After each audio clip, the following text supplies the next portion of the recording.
নমস্কার, আমি আপনাদের জয়দেব শাস্ত্রী। দত্তাত্রেয় মহারাজের দীক্ষা। দত্তাত্রেয়কে বলা হয় অক্ষয় গুরু। তার কাছে দীক্ষা নিতে এলেন এক ভক্ত।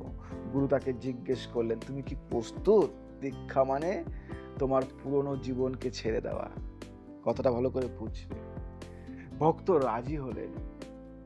দত্তাত্রেয় তার কপালে স্পর্শ করতেই তিনি অনুভব করলেন তার সমস্ত কাম, ক্রোধ, লোভ যেন আগুনে পুড়ে ছাই হয়ে গেল। তিনি মুক্তির স্বাদ পেলেন। তাই তোমাদের সবাইকে বলবো যে কাম, ক্রোধ, মোহ, লোভ, লালসা ত্যাগ করতে কি পারবে? যদি ত্যাগ করতে পারো বা ত্যাগ করতে চাও, যদি চাও এক আলাদা অনুভূতি, তাহলে দীক্ষা নিতে পারো।